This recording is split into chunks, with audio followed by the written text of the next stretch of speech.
સુરતમાં ઇન્સ્ટાગ્રામ પર fake ID બનાવી અડાજણ વિસ્તારમાં રહેતી યુવતીનો ફોટો અપલોડ કરી અશ્લીલ લખાણ લખવામાં આવ્યું હતું.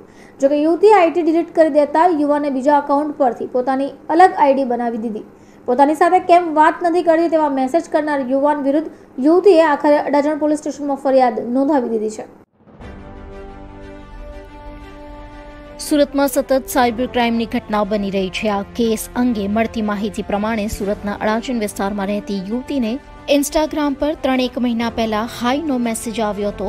અજાણ્યા આઈડી પરથી મેસેજ આવતા યુવતીએ આઈડી ચેક કરતા ખુશ 8893 નામનું આઈડી હતું અને તેની પર યુવતીના ફોટા અપલોડ કર્યા હતા અને ફોટાની નીચે અશ્લીલ કોમેન્ટ લખેલી હતી, જેથી યુવતી ચોંકી ગઈ હતી અને તરત જ આઈડી બંધ કરાવી દીધું હતું.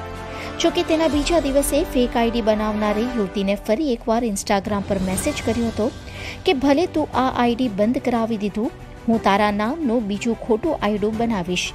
ત્યારબાદ ભેજાબાજે ખુશ NYK નામના ફેક આઈડી બનાવ્યું હતું અને તેમાં પણ યુવતીના ફોટો અપલોડ કર્યા હતા, જેથી યુવતીએ ઉપરોક્ત ફેક આઈડી પર મેસેજ કરી કેમ મારા ફોટો અપલોડ કરે છે તેવું કહેતા ભેજાબાજે તું મારી સાથે વાતો કર એવો મેસેજ કર્યો હતો.